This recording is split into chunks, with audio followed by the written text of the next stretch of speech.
Olá, pessoal. Vamos dar seguimento aqui ao nosso evento, agora com a palestra da doutora Ana Carolina Paniza, com o tema oncogenética, importância da análise somática e germinativa. Ana, primeiro eu gostaria de te agradecer imensamente por aceitar esse convite, né? Somos colegas aí de diversos projetos em comum, então é um prazer tê-la aqui discutindo temas que a gente tanto gosta. Queria apresentar para todo mundo a doutora Ana Paniza, que é graduada em Medicina pela Faculdade de Medicina do ABC, possui residência médica em patologia pelo Hospital Heliópolis, fellowship no exterior em Harvard Medical School, nas áreas de patologia de cabeça e pescoço, endocrinologia, realizou mestrado no Laboratório de Bases Genéticas dos Tumores da Tireoide da Unifesp, tem pós-graduação em Bioinformática Aplicada à Genômica Médica pela Faculdade Israelita Albert Einstein, é doutorando em Oncologia no AC Camargo Center, coordena e administra a página Patologia Genômica no Instagram, propagando conhecimento sobre testes genéticos somáticos e medicina personalizada. Seja bem-vinda, a palavra é sua. Obrigada, obrigada a todos pelo convite. Estou muito feliz de participar desse simpósio. Parabéns pela organização, para toda a equipe. E sem mais delongas, né, para não entrar no almoço de ninguém de sábado, todo mundo esperando o almoço de sábado, então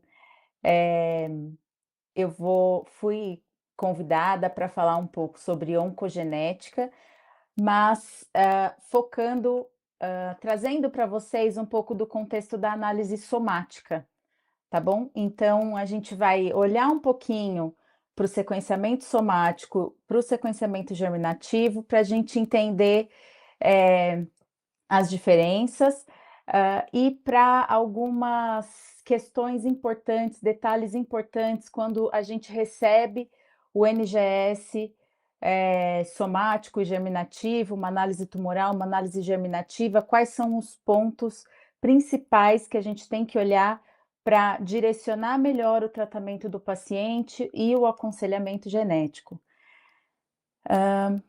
Então, eu vou começar aqui, né, como a nossa agenda hoje, nós vamos falar um pouquinho das variantes somáticas e germinativas no contexto de câncer, análise pareada entre tumor e sangue, o que é isso, qual a relevância, todo mundo precisa, para que serve, o aconselhamento genético no cenário oncológico e os desafios éticos, técnicos e clínicos dentro desse cenário de câncer hereditário. Bom, então, nós sabemos que todo câncer é genético, mas nem todo câncer é hereditário. Então, aqui nós temos esses dois grupos, dois grandes grupos que a gente consegue dividir: o câncer hereditário e o câncer esporádico.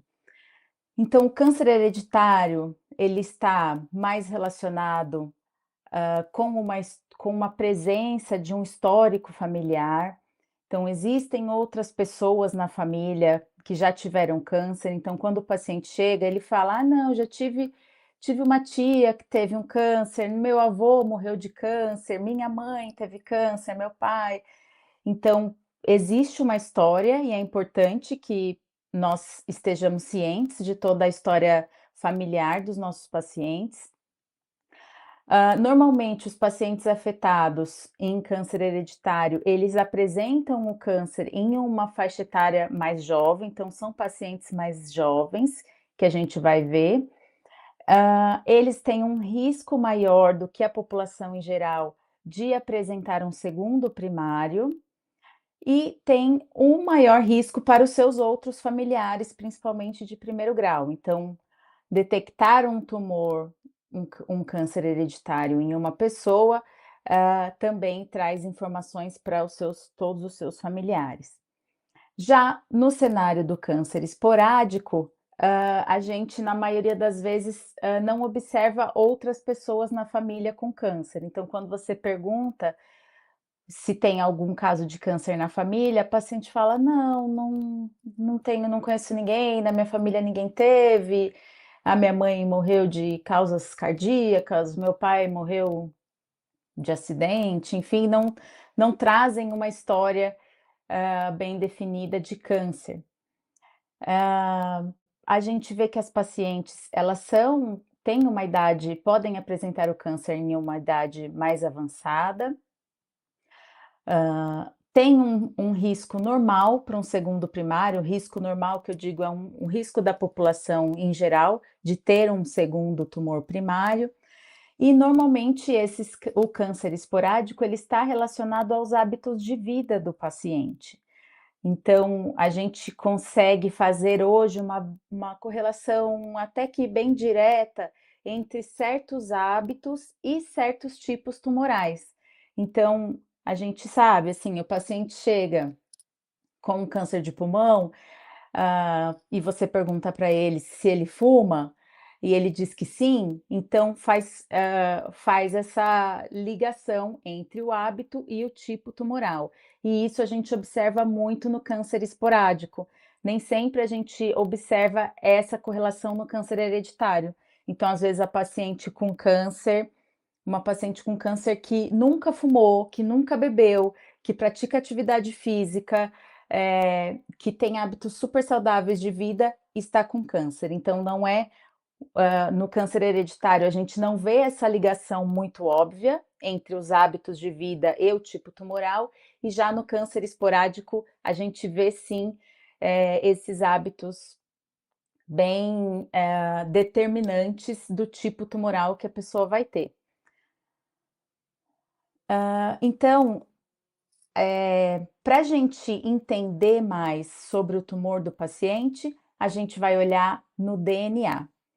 Então, para a gente olhar no DNA, a gente vai ou olhar o DNA do paciente como um todo, ou olhar o DNA do tumor, tá? Então, aqui são dois focos bem diferentes, que a análise é bem diferente, a análise do sequenciamento é diferente, a interpretação dos achados é diferente, o impacto dos resultados é diferente.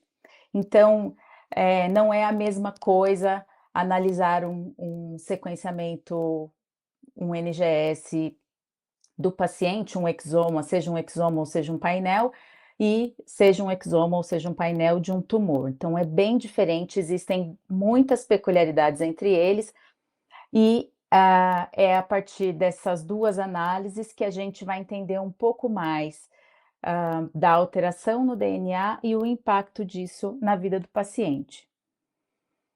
Então, a gente, quando vai analisar um NGS hereditário, um NGS procurando variantes germinativas, a gente normalmente vai procurar isso nas células do sangue ou nas células da mucosa oral, tá? Que a gente colhe o suave de mucosa oral. E aí, o que nós vamos estudar são todas as células que a gente tem ali todo o DNA que a gente encontra nessas células. Essas variantes germinativas normalmente são aquelas que são passadas entre as gerações, são variantes que vão de geração em geração, porque elas acontecem nas células germinativas. Então, essas alterações ou acontecem no óvulo ou no espermatozoide, e depois da fecundação, ela é passada para todas as células filhas a partir ali da fecundação. As variantes germinativas, elas estão presentes em 10 a 15% das neoplasias, então hoje a gente sabe que na população geral, de 10 a 15% dos cânceres tem origem germinativa. Todo outro 80%, 85% dos tumores é de causa esporádica. E a gente sabe hoje que existem mais de 50 síndromes de câncer hereditário. Então, o nosso conhecimento está crescendo muito dentro desse cenário de síndromes hereditárias. A gente consegue ver que é um conjunto de alterações que define cada uma dessas síndromes. E aí, quando a gente pensa em câncer hereditário, a gente avalia as variantes germinativas. E aí a gente viu um pouco na aula do Guilherme, né, como classificar e essas características dessas variantes, que são um pouco diferentes das variantes somáticas. Então, variantes somáticas são aquelas que a gente não encontra circulando aqui nas células em todas as células do paciente. Então, se eu fizer um exame de sangue ou de suave oral, que o paciente não tem câncer, a gente não vai encontrar variante somática. Variante somática só vai estar dentro das células do câncer, tá bom? Então, ela não está na linhagem germinativa, ela está nas células apenas nas outras células do corpo que não são células relacionadas à reprodução, e são alterações que são acumuladas ao longo da vida. A maioria das variantes somáticas são neutras, ou seja, a gente está fazendo variante somática o tempo todo, então, ao longo das inúmeras divisões que uma célula somática sofre, ela vai acumulando alguns erros, mas nem todos esses erros vão levar ao desenvolvimento do câncer. A maioria dessas alterações, dessas variantes, dessas mutações, não vão levar ao desenvolvimento do câncer, elas são consideradas variantes neutras. Essas variantes não são transmitidas de geração em geração, então, se uma paciente tiver uma mutação que só aconteceu nas células do câncer de mama, por exemplo, ela não vai passar essa mutação para as filhas. Se ela tiver filhas e filhos, ela não vai passar para eles, porque essa mutação só aconteceu naquelas células do câncer de mama e não em todas as células da paciente. Então, não são mutações que são passadas para os filhos. E aí, então, a gente chama isso de câncer esporádico. E o que a gente estuda no câncer esporádico são variantes somáticas. Então, é importante mesmo? Será que é importante? Por que a gente precisa dizer, o que importa, né? O paciente já tem um câncer. O problema, digamos assim, já aconteceu, infelizmente. Eu preciso dizer se essa variante é germinativa ou se essa variante é somática? Será que isso é tão importante assim? Tem uma grande relevância ou não? Então, a relevância está no fato de que, quando a gente detecta uma mutação germinativa, a gente consegue guiar, orientar um tratamento preventivo para as pacientes e para os familiares. E quando a gente detecta uma variante somática dentro de um tumor, a gente consegue oferecer oportunidades de terapia direcionada. Então, é muito importante e muda toda a história da paciente quando a gente detecta uma variante somática. Ela recebe outro tipo de tratamento se existir um tratamento específico para aquela mutação dela. Então, é muito relevante, sim, detectar uma variante e classificá-la entre germinativa ou somática. Isso muda todo o cenário da conduta daquele caso oncológico. E como é que a gente consegue, né, entender isso, se uma variante é germinativa ou se ela é somática? Existe alguns pontos, algumas dicas, como que é que funciona, né? Então, sim, a gente consegue diferenciar isso.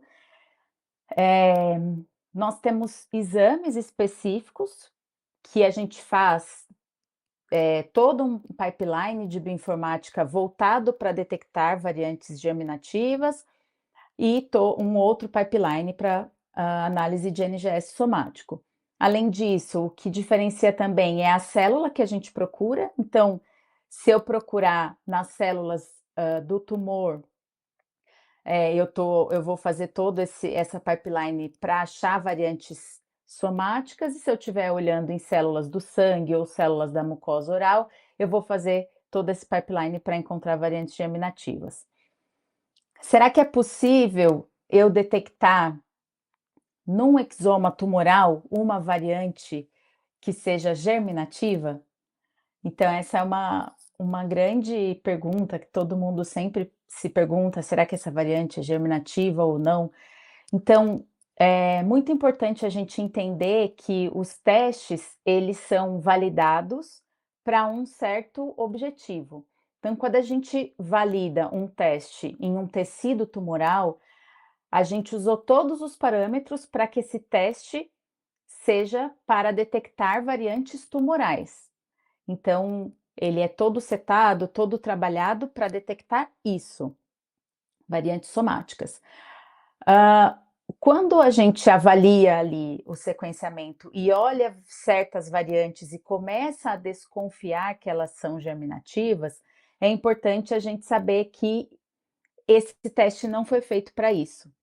Então, o resultado ele pode sugerir que aquela variante seja germinativa, mas ele não é um teste próprio para esse tipo de diagnóstico. Então, uma mensagem importante é que um teste somático ele pode sugerir que uma variante seja germinativa, mas ele não foi desenvolvido para esse tipo de diagnóstico.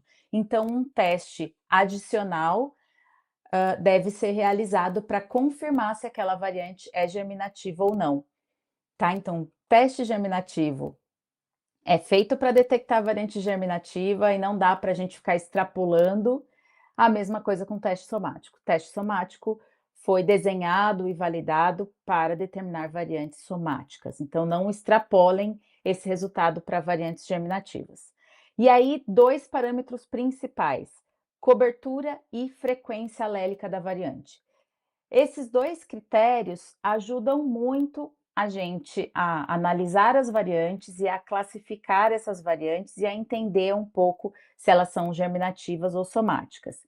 Então, a cobertura, ela vai mostrar para a gente quanto que foi lido desse genoma. Então, a cobertura horizontal, ela mostra para mim se eu conseguir pegar bem todo o genoma. Então, tanto no genoma hereditário quanto no somático, a gente pode olhar a cobertura horizontal e ver se os genes que a gente quer de nosso interesse estão ali bem cobertos, ou seja, se eles foram lidos adequadamente durante o sequenciamento.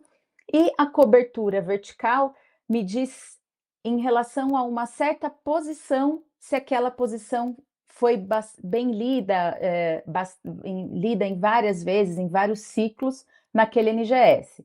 Então, aqui nessa figura a gente consegue ver um exemplo de região de baixa cobertura. Então, se a gente olhar aqui, essa região especificamente que eu estou apontando com o mouse, a gente tem aqui 1, 2, 3, 4, 5 leituras nessa posição aqui.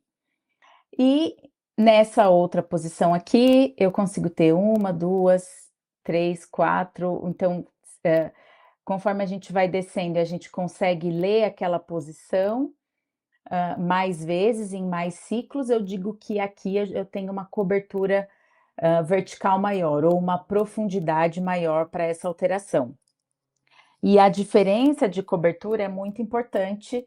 Eu vou mostrar para vocês nos próximos slides, quando a gente analisa um sequenciamento somático e um sequenciamento germinativo. Então, a cobertura, ela vai nos dar segurança se aquela variante é real ou não, e nos ajuda também a definir quanto a variantes somáticas e a variantes germinativas.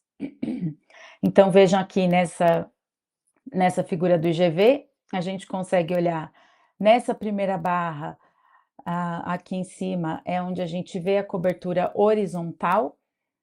Então, por exemplo, nesse gene, a gente consegue ver nessa região desse exon uma alta cobertura, que são essas barrinhas verticais, e quando a gente vai para o intron, a gente vê como a cobertura diminui bastante, porque a gente não busca sequenciar introns aqui, por exemplo, nesse painel de BRIP1. Então, tenho aqui nessa barra alta cobertura e aqui baixa cobertura horizontal.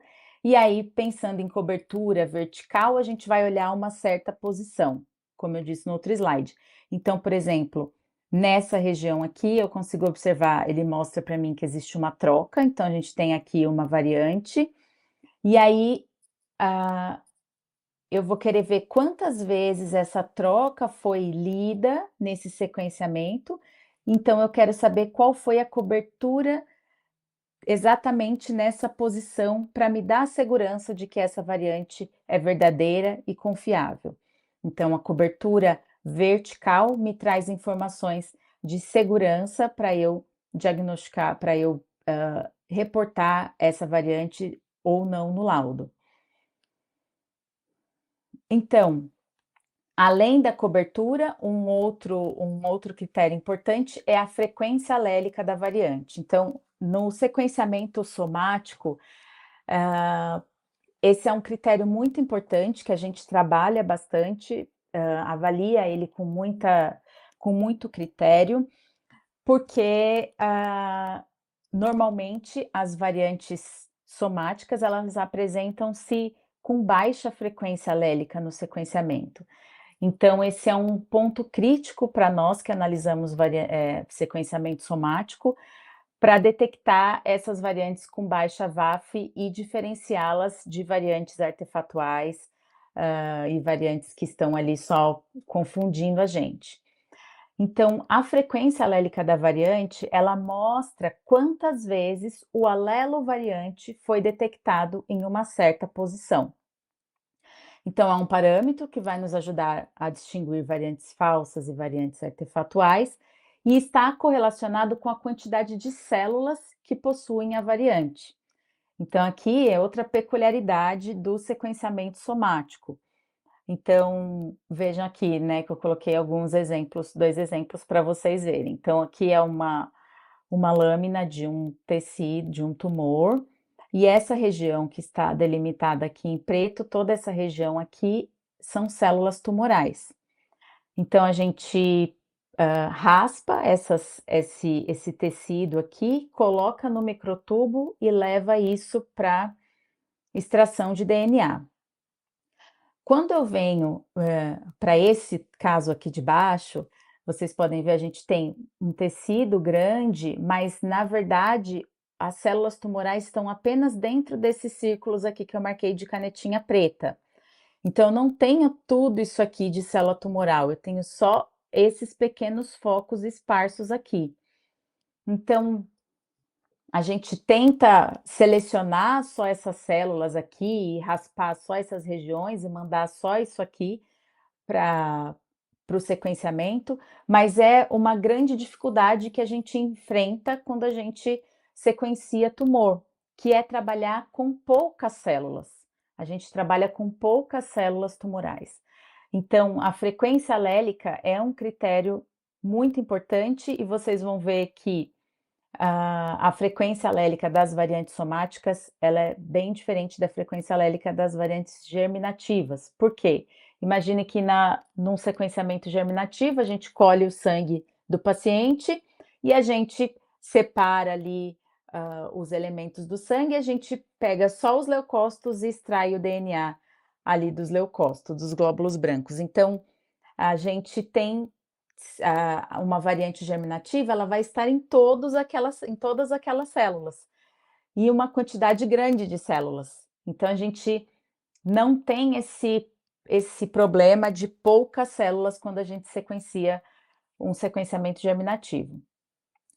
Então vejam aqui, quando a gente olha, né, numa certa posição, a gente está olhando a cobertura vertical naquela posição, então aqui é quantas vezes aquela leitura aconteceu, aquela base foi lida. Então, por exemplo, nesse caso, nós tivemos uma cobertura total de 4.852 vezes, sendo que a base A, que é que é o alelo variante, que é a mutação ou a variante, foi lida em 32% das leituras e a base original, que era o C, foi lida em 68% das leituras.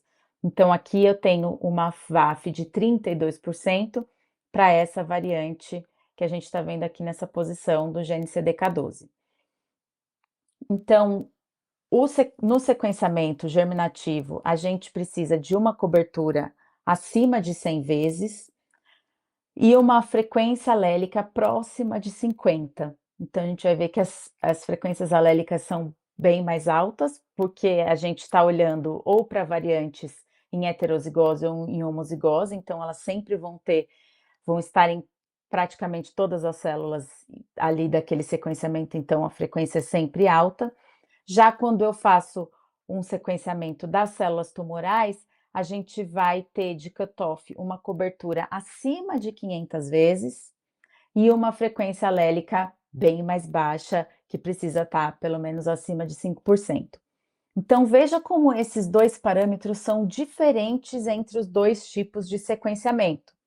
Aqui eu preciso ter uma cobertura muito maior, né? Então, por quê? Por que que existem tantas diferenças entre esses dois tipos de sequenciamento? Né, eu preciso ter uma cobertura tão mais alta assim, eu preciso ler muito mais uma posição, uma variante, para eu ter segurança de que ela é verdadeira, né? Então, por que que tudo isso precisa ser feito?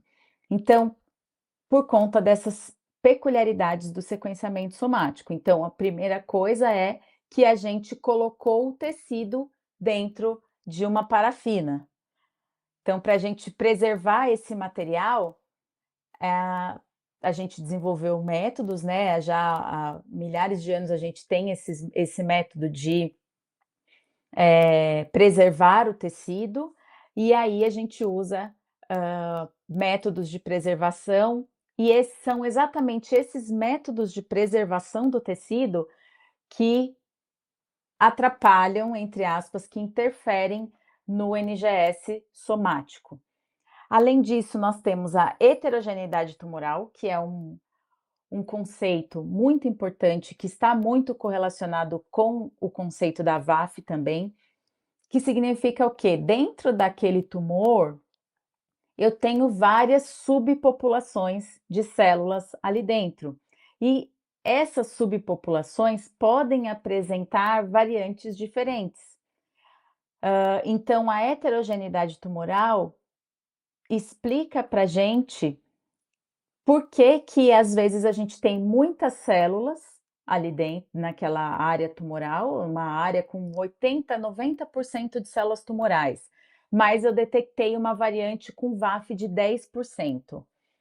Então, assim, como pode uma variante só com VAF de 10%, sendo que eu tenho praticamente só células tumorais ali? Então, é essa heterogeneidade que nos mostra que existem subpopulações dentro de um tumor. Dentro de um mesmo tumor, a gente tem subpopulações de células com alterações diferentes em suas células. Então, algumas vão ter alterações drivers, outras já vão ter alterações passengers, nem todas vão ter aquele mesmo driver. Então, a gente sabe hoje que esse conceito de heterogeneidade tumoral justifica até muitas vezes o aparecimento de drivers que antes a gente não tinha detectado no primeiro sequenciamento. Então, por exemplo, a gente sequencia um tumor e a gente detecta uma variante em BRAF. O paciente vai, trata com uma droga específica, um inibidor específico de BRAF, e quando você passa um tempo, a gente observa que o tumor volta a crescer, ou volta a aparecer um outro foco, ou aquele foco metastático cresce novamente. E aí, quando a gente faz uma nova biópsia e faz o sequenciamento do novo foco, a gente acha uma variante em NRAS, por exemplo. E a gente pergunta, mas essa variante de NRAS já estava ali antes? Então, pode ser que sim, que ela já estivesse ali, mas a gente observa isso e denomina isso como um clone emergente. Então, a gente tratou a maioria das células que tinha variante em BRAF e aquelas poucas variantes, aquela subpopulação pequena que tinha uma variante em NRAS, agora consegue emergir como, consegue se dividir mais e crescer e fazer esse foco de metástase aumentar. Então, existem já isso bem descrito na literatura. a heterogeneidade tumoral e a presença desses clones emergentes após uma terapia-alvo, e a frequência alélica da variante está muito correlacionado com o tamanho dessas subpopulações dentro de um tumor. Então, vejam aqui um exemplo de um sequenciamento de um câncer de próstata, tá? Então, como a gente vê um sequenciamento tumoral? Como é que essas variantes aparecem para a gente? Então, vejam, são frequências alélicas baixas, próximo de 5, aqui 15, 30, 27. Então, vejam como são frequências alélicas baixinhas e vejam como a gente precisa de coberturas altas para detectar essas variantes e como elas aparecem pouco, né? A gente tem a frequência alélica baixa, a gente precisa ler, a gente precisa fazer muitas leituras, ter uma profundidade grande no sequenciamento somático para a gente detectar essas variantes aqui com frequência alélica baixinha. Então, imagina se eu não tivesse uma cobertura tão grande, eu não teria provavelmente detectado esse ATM com uma VAF de 5,8, né? Então, eu não teria detectado essas outras variantes aqui com VAF baixa também. Então, a gente precisa de uma profundidade alta no sequenciamento somático para detectar essas variantes com baixa frequência alélica. Além disso, existem outros pontos importantes e relevantes no sequenciamento somático, que é a gente trabalhar sempre com uma amostra limitada. Então, veja, hoje ou a gente trabalha com biópsias ou com peças que são pequenas, com tumores pequenos, que conforme a gente vai fazendo os testes, esse tecido vai desaparecendo do bloco. Então, muitas vezes, quando chega para fazer o sequenciamento, já não tem mais nada aqui, porque já foi necessário fazer outros tipos de cortes e testes nesse bloco, e aí a gente recebe o bloco praticamente vazio. Então, a escassez de células tumorais e esse processamento e fixação em formol e parafina, que eu disse para vocês que traz alguns malefícios para esse tecido. Então, quando a gente retira o tecido, ele já começa a passar, retira o tecido do paciente, ele já começa a sofrer isquemia fria, então essas células já começam a autolizar e esse DNA, ele já começa a sofrer degradação e a ficar de má qualidade. Depois disso, a gente vai colocar esse material em formol e aí vai passar por etapas de processamento e depois a gente ainda coloca esse tecido nos blocos de parafina e guarda esses bloquinhos aqui por anos nos arquivos dos laboratórios. Então, toda essa etapa de retirar do paciente, colocar no formol, fazer o processamento, são banhos de xilol, de álcool, para fixar esse DNA e depois ainda mergulhar isso numa parafina quente, depois resfriar essa parafina e fazer isso aqui virar um bloco, todas essas etapas influenciam diretamente no DNA e no sequenciamento somático. Então, a gente sabe hoje que, apesar do formol diminuir a degradação do tecido, ele faz esse DNA ficar, não se degradar tanto, o formol ele induz a muitas alterações no DNA. Então a gente vê ligações cruzadas, crosslinks, maior fragmentação do DNA, deaminação das bases citosinas, geração de sítios abásicos. Então todas essas alterações são em decorrência do formol, desse processo de colocar o tecido no formol para ele não se degradar. Então, é muito importante a gente ter a consciência de que quando a gente está avaliando um sequenciamento somático, o tecido passou por esses processos. Então, a gente pode ter variantes ali que podem ser artefatuais, a gente pode ter variantes que não estão sendo detectadas com uma frequência alélica real delas mesmo, ela na verdade ela teria uma frequência alélica muito mais alta se o processamento pré-analítico tivesse sido mais bem feito.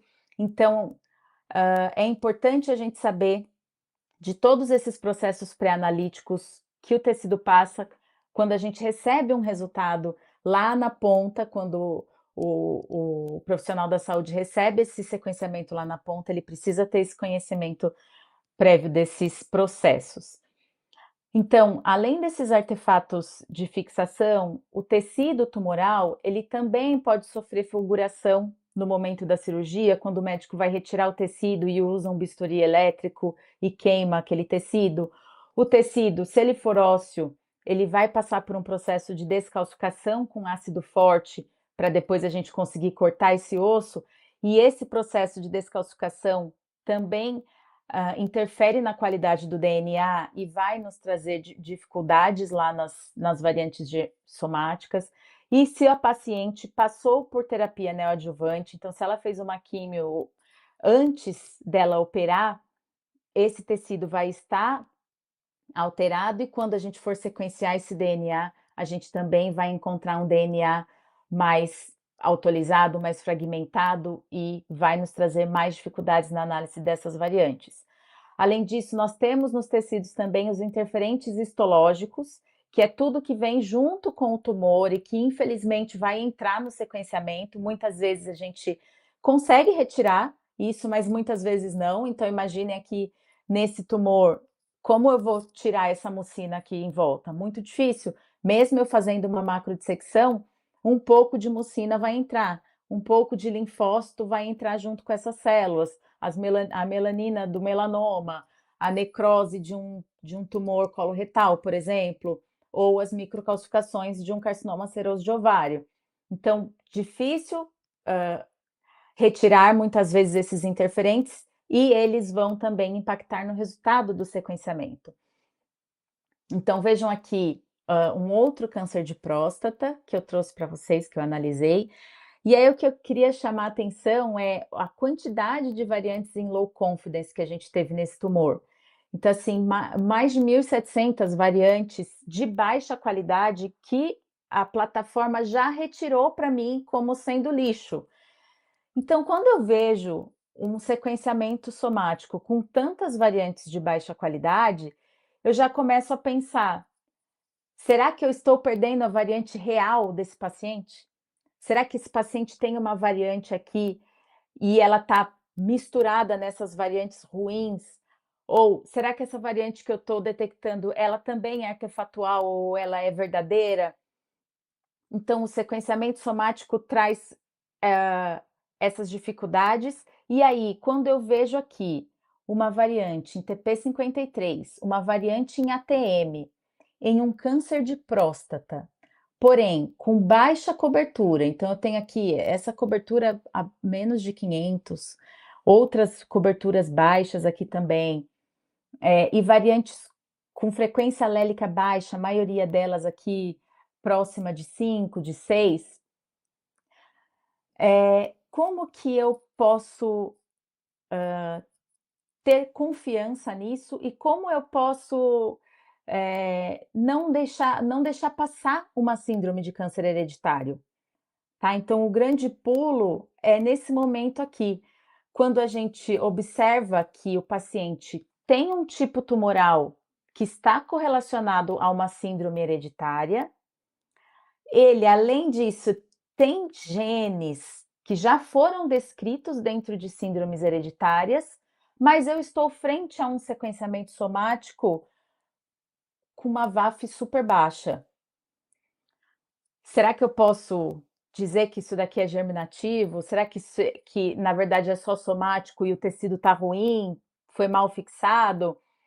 Então, aqui é um ponto muito importante que eu trago para vocês nessa aula, que a gente precisa ter consciência de que nós já temos essas síndromes, algumas síndromes de câncer hereditário bem definidas e que a gente não pode deixar passar quando a gente recebe o nosso paciente. E quando a gente recebe um laudo, a gente precisa ter isso em mente. Então, a gente precisa ter em mente que câncer de ovário, melanoma, próstata, pâncreas, mama, cólon e útero, exceto colo de útero, já estão bem definidos como tipos tumorais correlacionados à síndrome de câncer hereditário. A A gente não pode deixar passar, mesmo frente a um sequenciamento somático, mesmo frente a um laudo somático. Além disso, se esses pacientes com esse tipo tumoral tiverem mutações nesses genes já também bem definidos e bem correlacionados com síndrome hereditária, como BRCA1, BRCA2, TP53, CDH1, PALB-B2, ATM, PTEN e todos esses outros genes que estão aqui embaixo, a gente não pode deixar passar isso sem pensar numa avaliação hereditária, sem pensar numa avaliação germinativa que pode levar esse paciente para um aconselhamento genético e também a sua família. Então, para mostrar isso, para mostrar todo esse conteúdo que a gente viu até agora, eu trouxe 2 casos clínicos que vão para a gente trabalhar e a gente aprofundar um pouquinho esses conceitos. Então, vamos lá. Aqui nós temos 2 pacientes com carcinoma seroso de alto grau de ovário. Então, as 2 têm o mesmo tipo tumoral, mas aquilo que eu falei no slide anterior, câncer de ovário, já precisa levantar um alerta para quem recebe essa paciente e para quem recebe esse laudo. Então, é um câncer, é um tipo tumoral que já está dentro de uma síndrome de câncer hereditário, ok? Então, nós vamos ver como que nós vamos conduzir esses 2 casos, tá? Então, eu tenho aqui o tumor e aí a gente fez um NGS desse tecido tumoral. Então, recebi esse bloco de parafina e fizemos um painel somático para elas, para as 2. Então, na primeira paciente, a gente detectou uma variante em BRCA1, uma variante que levou a um stop codon, a formação de um stop codon prematuro. Essa variante foi classificada como patogênica e nós observamos ela com uma cobertura de 1.200 vezes, uma cobertura excelente e uma frequência alélica de 70%. Então, assim, gente, imagina você sequenciar um tecido tumoral com todas aquelas outras células que tem de permeio. Então, assim, olha, só aqui a gente já consegue ver, ó, a gente tem estroma aqui no meio, né? Então, aqui nós temos as células tumorais, mas a gente tem estroma, a gente tem vasos sanguíneos, a gente tem linfócitos aqui no meio. Então, para você sequenciar um tecido que é tão heterogêneo, que tem essas outras subpopulações, e você detectar uma VAF de 70%, pessoal, isso aqui precisa dar um alerta, assim, na hora. Meu Deus, que frequência alélica alta. Lembra que variantes somáticas, normalmente a gente tem frequências alélicas baixas, né? Então, aqui tem uma VAF de 70%, dentro de um tipo tumoral já bem descrito em uma síndrome. E ainda por cima com um gene de alta penetrância, que é o BRCA1, já bem classificado na literatura como correlacionado com câncer hereditário. Essa outra paciente também, a gente tem uma variante patogênica também, que foi vista com uma cobertura alta e com uma VAF alta também, uma VAF de 50%, é uma VAF alta quando a gente avalia um tecido tumoral. E aí, será que essas pacientes têm câncer hereditário? Posso dizer já posso dizer para ela, olha, você provavelmente tem câncer hereditário, tá? Você, assim, olha, com essa VAF de 70% ou com essa VAF de 50%, é melhor você já, né, a gente já deve estar passando para os seus filhos aí, né? Isso aí é um câncer mesmo hereditário. Posso fazer isso? Não posso, tá bom? O que a gente fez aqui foi um NGS tumoral, que ele é desenhado e validado para detectar variantes somáticas. Ele está nos dando uma sugestão, ele está nos dando uma dica de que essa variante pode ser germinativa, porque a VAF dela está muito alta. Então, o próximo passo é o quê? Seguir essas pacientes para uma testagem hereditária, para uma testagem germinativa. Então, a gente vai seguir agora com um painel NGS para câncer hereditário. E aí, na primeira paciente, a gente detectou exatamente a mesma mutação, quando a gente fez o teste no sangue dela. E na segunda paciente, a gente não detectou variantes clinicamente relevantes, no sequenciamento dela. Então, assim, aqui a gente separou as duas totalmente em 2 grupos, totalmente diferentes, apesar de terem o mesmo câncer, o carcinoma seroso de alto grau de ovário. Então, vejam a importância de uma análise pareada tumor-sangue. O que significa análise pareada tumor-sangue? A gente consegue integrar os 2 resultados. A gente consegue olhar o que deu no sequenciamento do tumor e o que deu no sequenciamento do sangue e entender se aquilo ali é verdadeiro, é falso, é artefatual, é germinativo, é somático. Então, isso traz para a gente muito mais informações em relação àquele caso clínico. E aí a gente consegue orientar um tratamento cirúrgico personalizado e preventivo. Como assim? Para essa paciente aqui, ela, ela tendo uma variante somática e a gente definindo que ela realmente tem um câncer esporádico, ela vai fazer aquela cirurgia do ovário, vai fazer a retirada e a retirada dos linfonodos, se for necessário, e esse é o tratamento dela cirúrgico. Já um tratamento cirúrgico de uma paciente que tem uma síndrome, dentro de uma síndrome hereditária, ela pode ter um planejamento totalmente diferente. Então, a cirurgia ela pode ser mais ampla, a cirurgia ela pode envolver outros órgãos. Então, a gente sabe que uma paciente com câncer de mama, ela pode avaliar a possibilidade de retirar a mama contralateral, ela vai avaliar a possibilidade de retirada dos ovários e das tubas em outro tempo. Então, o tratamento ele é bem mais personalizado, tratamento cirúrgico, e ele pode englobar um tratamento preventivo de retirada de outros órgãos antes que um novo tumor apareça. Então, o rastreamento também vai ser personalizado. Para essas 2 pacientes vai ser diferente. Então, essa aqui, ela vai começar a investigar outros tipos tumorais, né? Então, a gente vai estudar os outros órgãos dela para ver se existe algum outro já tumor. E essa daqui, ela passa para um rastreamento da população.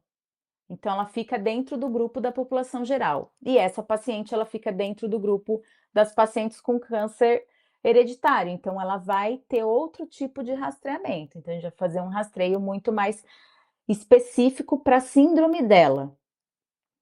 E o aconselhamento familiar, que vai ser para essa paciente aqui, vai olhar, vai fazer lá o heredograma e vai olhar toda a sua família e vai conversar com suas filhas, com suas irmãs e vai fazer orientações. E essa paciente aqui, a gente vai fazer orientações de estilo de vida, de atividade física, de mudança de hábitos. Também a gente vai fazer para paciente de síndrome hereditária, mas para essa aqui, englobando toda a família dela nesse aconselhamento. Então, o acesso a essa análise pareada é um desafio, né? Por que não faz então para todo mundo? Já que muda tanto assim a gente fazer o pareado, né? Aí a gente tem certeza de que aquela mutação é só mesmo somática ou tenho certeza que ela é hereditária. Então, imaginem só, se hoje, infelizmente, o custo do teste molecular ele ainda é alto no Brasil, a gente dobraria esse custo quando a gente colocasse a análise pareada, né? Então, a gente teria que cobrar o dobro do paciente quando a gente sequenciar o tumor e o sangue. Então, o acesso ele é limitado pelo custo, né? A gente tem um custo maior. A gente nem sempre tem centros que que fazem esse tipo de teste, tanto somático quanto germinativo. Não é no Brasil todo que existe essas plataformas validadas, essas plataformas, principalmente o somático, né? O germinativo, a gente tem um mais presente nos laboratórios, porque ele é um pouco mais fácil pelo fato de você analisar o sangue, e o tumor e a análise somática, ela já é um pouco mais restrita a certos centros, porque precisa de um processo mais complexo para você avaliar o tecido tumoral. Outros desafios do aconselhamento genético é você trazer para a discussão sobre o tratamento personalizado. Então, explicar para essas pacientes que agora ela está dentro de uma síndrome e que ela precisa tomar outros tipos de cuidado e que ela tem chance de desenvolver câncer em outros órgãos, não só naquele que ela está hoje, é um desafio. Você informar isso para ela e informar que isso impacta para os filhos dela e até que ponto o tratamento preventivo é aplicável para os filhos dela. Então, nem todos os genes hoje nós sabemos que indicam um tratamento preventivo muito precoce. Existe já bem validado, então assim, uma mutação em BRCA acima de 40 anos está indicado você discutir a retirada dos ovários, mas e não antes de 40 anos. Então, existem já alguns critérios já bem definidos para certos genes, para outros não, mas para alguns já, sobre esse aconselhamento genético. Então, essa paciente, ela vai perguntar: preciso fazer isso com as minhas filhas? As minhas filhas têm 10 anos. Como que a gente faz com a minha filha? Ela tem a mutação, eu espero ela ter câncer, a gente vai tirar agora numa criança tão pequena? Então, vejam como é desafiador o aconselhamento genético nesse cenário em que a gente faz o caminho certo, né? Faz essa análise pareada, faz a análise tumoral, faz a análise do sangue e depois a gente recebe toda essa informação e a gente tá lá frente a frente com essa paciente, a gente precisa explicar tudo isso para ela, explicar as possibilidades de tratamento preventivo, explicar os riscos que essa paciente tem e explicar as consequências disso para a família dela. Então, são muitas informações importantes que a gente não pode deixar de levar em consideração e que eu gostaria que vocês, na sua atuação, no seu trabalho, quando receberem um sequenciamento tumoral de tumores que já estão bem definidos dentro de síndromes ou que envolvam mutações em genes já bem definidos, como relacionados a câncer hereditário, não se esqueçam de solicitar essa avaliação pareada, tumor-sangue, para que a gente tenha certeza mesmo dos resultados e para que a gente consiga conduzir da melhor forma o aconselhamento dessas pacientes. Tá? Então, é um cenário de muitos desafios, eu concordo, eu acho que a gente colocou mais desafios quando a gente começou a fazer a análise do tumor, mas a gente precisa analisar o tumor, a gente precisa sequenciar o tumor porque ele traz muitas informações e traz possibilidades de terapia-alvo para as pacientes. Então, mesmo aquela paciente com câncer de ovário que não tinha variante germinativa, ela recebeu um tratamento personalizado com inibidor de PARP, porque a gente detectou uma mutação patogênica no tumor dela, num gene que era elegível para esse tratamento, né? Então, uma mutação patogênica em BRCA1, ela recebeu uma droga-alvo. Então, o sequenciamento somático traz as oportunidades de terapia personalizada, o sequenciamento germinativo traz as possibilidades de tratamento preventivo e aconselhamento familiar, e os dois sequenciamentos juntos é o cenário perfeito, é o cenário que a gente deseja para os nossos pacientes e é o cenário que a gente vai ver, com certeza, se tornar mais comum nos próximos anos. Essa acessibilidade vai aumentar para os pacientes e a gente vai ver esse cenário acontecendo para os pacientes com câncer. Então, a minha mensagem era essa, eu fico aberta para perguntas, agradeço a oportunidade de estar aqui com vocês, fiquei muito feliz de participar e estou aberta para perguntas. Alguma, Thali? Muito obrigada, doutora Ana, sempre um prazer. E gostaria muito, assim, de te agradecer, porque essa integração das análises somáticas e germinativas, como você muito bem apresentou, não apenas tem foco aí no aprimoramento de tratamentos, mas também traz à tona as questões éticas, questões humanas, que reforçam essa importância do aconselhamento genético e em um caráter multidisciplinar, né? Você vê aí, você como patologista, trazendo essa necessidade aí de uma abordagem próxima ao geneticista clínico, ao aconselhamento genético.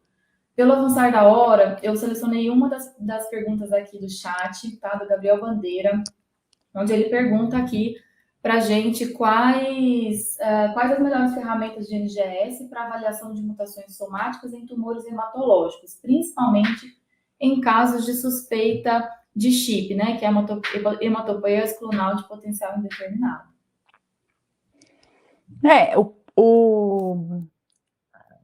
Para a gente detectar essas variantes, a gente precisa ter o teste validado para isso, tá bom? Então, não são todos os testes que você precisa que isso tenha entrado no momento de desenho do teste, no momento de desenho de pipeline, que você tenha ali critérios que você consiga diferenciar uma CHIP de uma variante germinativa de uma variante somática. Tá? Então, eu enfrento muito esse desafio quando eu avalio biópsia líquida, por exemplo. Então, na biópsia líquida, eu vejo variantes com frequência alélica muito alta, variantes que a gente consegue diferenciá-las dentro do cenário germinativo. Então, a gente tem uma pipeline que separa elas como germinativas, a gente tem uma pipeline que separa aquelas de VAF baixa dentro do cenário pré-somático e a gente tem a separação das que são provavelmente CHIPs. Então, a gente vai olhar principalmente os genes em que essas variantes ocorrem. Então, a gente já tem genes que já estão descritos como correlacionados à hematopoiese clonal. Então, a gente vai olhar para esses genes com um olho diferente, a gente vai ver que, normalmente, as variantes de hematopoiese clonal, elas têm uma VAF baixa, elas têm uma frequência alélica baixa, e a gente não encontra elas na pipeline de germinativo, na pipeline somático, perdão. Então, na biópsia líquida, eu consigo diferenciar usando a pipeline prévia definida para isso. Então, assim, não são todos os testes. Hoje eu trabalho com a biópsia líquida da SOPHiA, a gente usa em parceria com o Memorial, é um teste que a gente trouxe validado lá na DASA. E no nosso teste a gente consegue diferenciar a hematopoiese clonal de variante germinativa de variante somática. Mas por que a gente consegue? Porque isso foi validado previamente. Então, assim, nesse teste do SOPHiA, a gente consegue diferenciar e é um teste que com segurança a gente validou para essa diferenciação. Então, dá para a gente fazer, sim. Ou seja, a gente não caminha sozinho também em nada, né? A gente precisa do time de bioinformática aí nos auxiliando também diretamente. Ana, temos várias perguntas aqui. Eu tive uma ideia aqui, depois eu vou te passar essas perguntas, a gente pode, de repente, responder lá nas redes sociais, marcando o Insta aqui do simpósio, assim todos têm acesso às devolutivas, pode ser? Claro, claro, com o maior prazer. Maravilha, muitíssimo obrigada mais uma vez, super bem-vinda. Você tem o link aí também para acompanhar o simpósio ao longo do dia lá no YouTube, tá bom? Tá bom, obrigada, Thalita. Obrigada a todo Obrigada a mundo. você. Parabéns pelo evento. Obrigada.